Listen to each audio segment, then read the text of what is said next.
People can speak for themselves as to whether they're for a situation or against it. I'm going to be talking about Imo State, the ruling, whether it's a victory for the people or daylight robbery.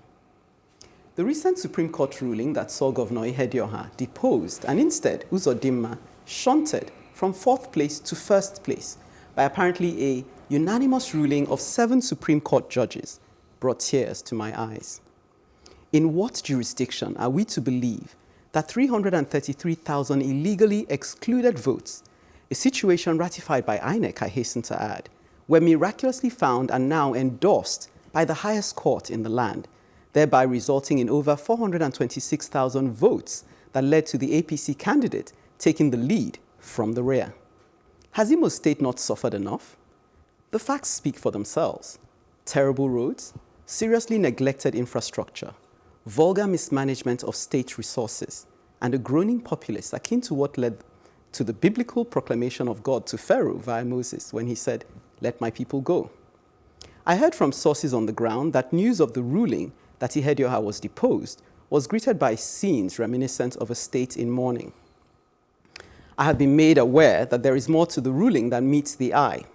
The backstory is that INEC may have acted ultra-virus in disqualifying the votes in over 300 polling stations because of fears that the accumulated votes allegedly garnered by the APC candidate, Uzodimma, could not legally be accounted for. Would that justify the Supreme Court ruling, however? An insider report from a senior member of INEC states as follows. INEC didn't certify the results from the 388 polling units Uzodimma applied to the tribunal, which issued a subpoena to the Nigerian police. A deputy commissioner of police tendered what they call the police copies of the results. Although rejected by the Election Petition Tribunal and the Appeal Tribunal, the Supreme Court overruled them. It added the figures and declared Uzodimma winner based on the highest number of votes.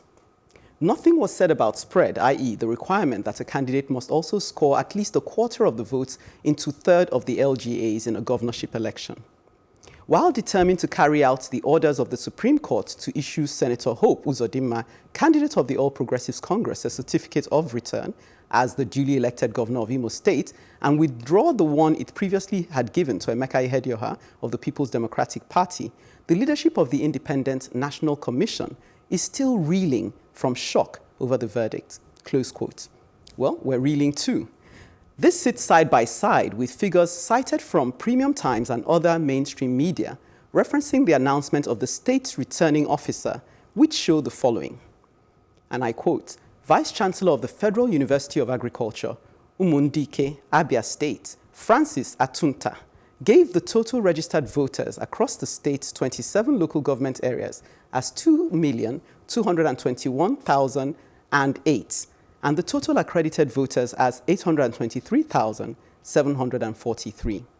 He said a total of 25,130 votes were cancelled across the state, with total valid votes as 714,355, while the total votes cast is 739,485, close quote.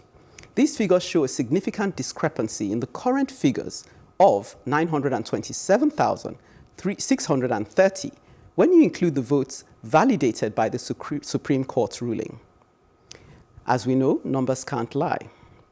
It appears that most people smell a rat, and it stinks. It seems that currently the voice and will of the people account for very little in the race of a few to divide up the booty that is our state commonwealth. We must more than ever drive this particular conversation till it resonates in the corridors of power. We must move for e-voting and transparency towards future elections. We must keep pushing for accountability to ensure that what seems like daylight robbery is never again camouflaged as the people's victory.